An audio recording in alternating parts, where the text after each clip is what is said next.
Este é o Sol. Desde o ano 10.000 a.C., a história abunda em pinturas e escritos que refletem o respeito e a adoração dos povos por este astro. E é simples entender o porquê, com o seu aparecimento todas as manhãs, trazendo visão, calor e segurança, salvando-os do frio e da escuridão da noite repleta de predadores. Sem ele, todas as culturas perceberam que não haveriam colheitas nem vida no planeta. Estas realidades fizeram do Sol o astro mais adorado de todos. Todavia, muitos estavam atentos também às estrelas. As estrelas formavam padrões que lhes permitiam reconhecer e antecipar eventos que ocorrem de tempos em tempos, tais como eclipses e luas cheias. Eles catalogaram grupos celestiais daquilo que conhecemos hoje como constelações. Esta é a Cruz do Zodíaco, uma das mais antigas imagens na história da humanidade. Ela representa o trajeto do Sol através das 12 maiores constelações no decorrer de um ano. Ela também representa os 12 meses do ano, as 4 estações, solstícios e equinócios. O termo zodíaco está relacionado com o fato das constelações serem antropomorfismos ou personificações, como pessoas ou animais. Por outras palavras, as primeiras civilizações não só seguiam o Sol e as estrelas, como também as personificavam através de mitos que envolviam seus movimentos e relações. O Sol, com seu poder de dar vida e de salvar, também foram personificados como se representasse um Criador ou um Deus. Deus Sol, a luz do mundo, o Salvador da humanidade. Igualmente, as 12 constelações representaram lugares de viagem para o Deus Sol e foram nomeados por elementos da natureza que aconteciam nesses períodos de tempo. Por exemplo, Aquários, o portador da água que traz as chuvas da primavera.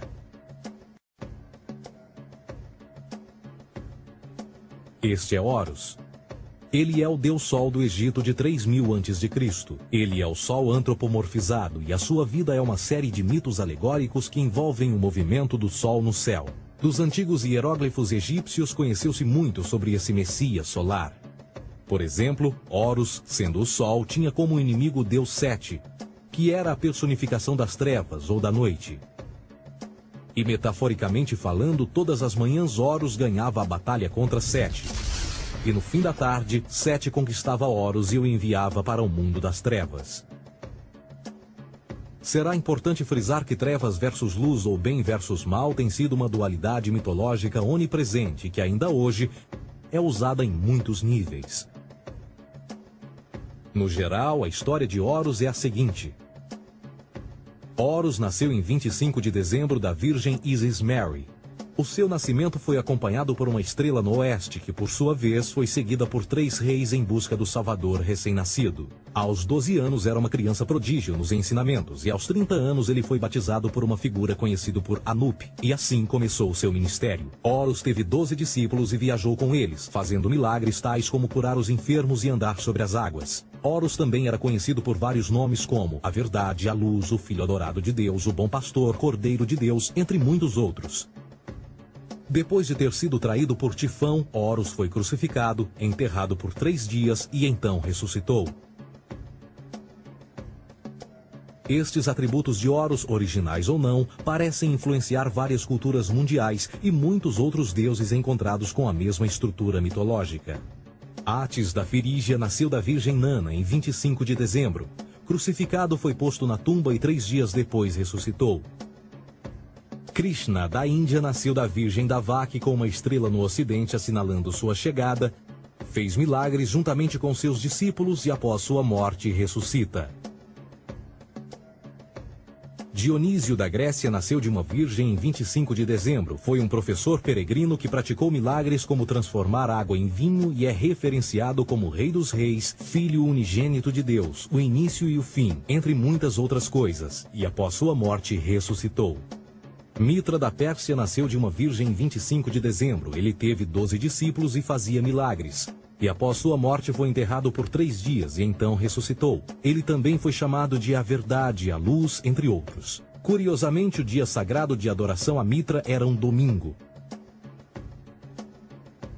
O que importa salientar é que existiram inúmeros salvadores em diferentes períodos em diversos lugares da Terra que preenchem essas mesmas características. Voltando à Cruz do Zodíaco, O elemento figurativo da vida é o Sol.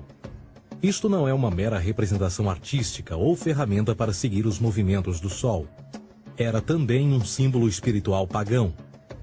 Uma logografia similar a isto. Isto não é um símbolo do cristianismo. É uma adaptação pagã da cruz do zodíaco.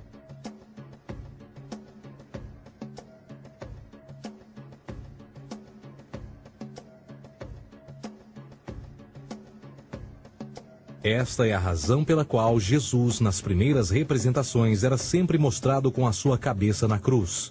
Jesus é o Sol, Filho de Deus, a luz do mundo. O Salvador a erguer-se, que renascerá, assim como o sol faz todas as manhãs. A glória de Deus que defende contra a força das trevas.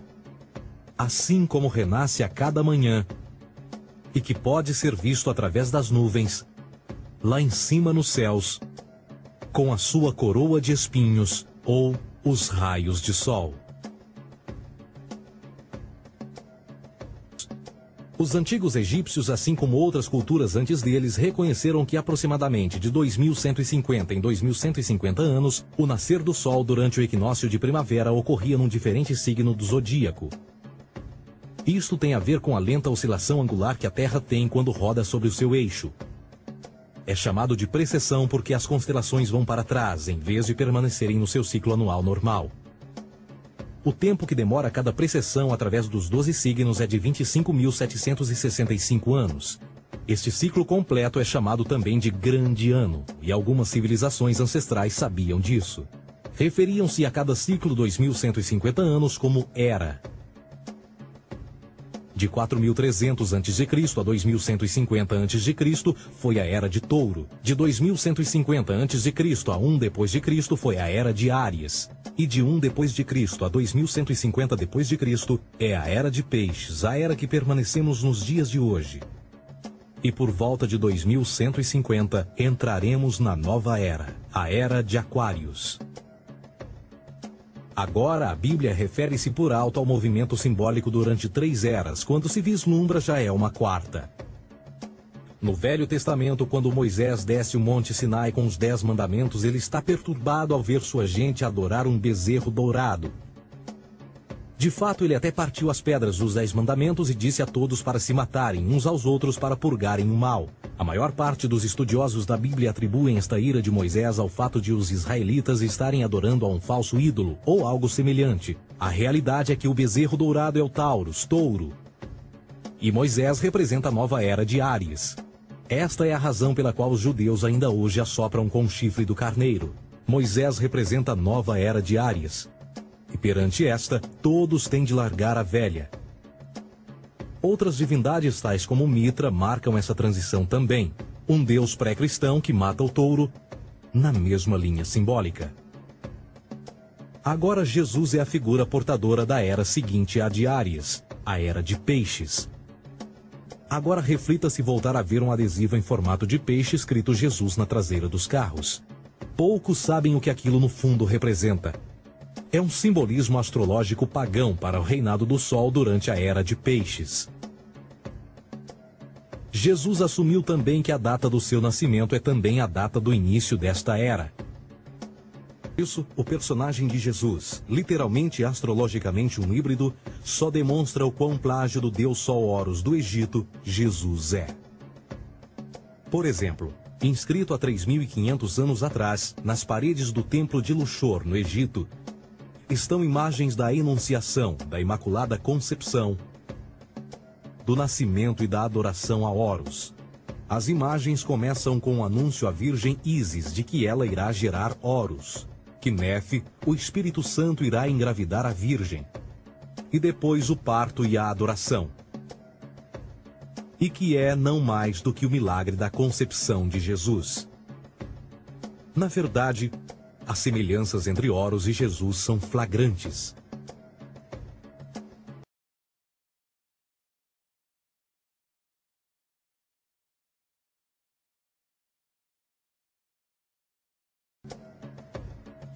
A realidade consiste em que Jesus foi a divindade solar do setor gnosticista cristão e, tal como outros deuses pagãos, era uma figura mítica.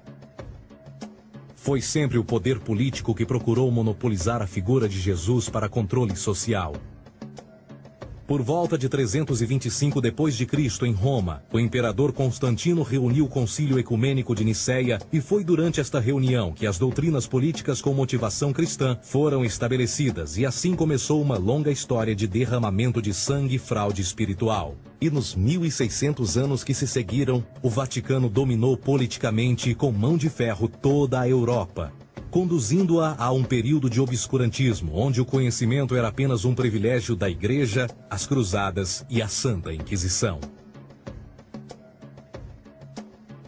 O cristianismo, bem como todas as crenças teístas, são a fraude desta era. Serviu para afastar os seres humanos do seu meio natural e da mesma maneira uns dos outros. Sustenta a submissão cega do ser humano à autoridade. Reduz a responsabilidade humana sob a premissa de que Deus controla tudo e que, por sua vez, os crimes mais terríveis podem ser justificados em nome da perseguição divina. E o mais importante, dá o poder àqueles que sabem a verdade e usam o mito para manipular e controlar sociedades. O mito religioso é o mais poderoso dispositivo já criado e serve como base psicológica para que outros mitos floresçam ou justifiquem.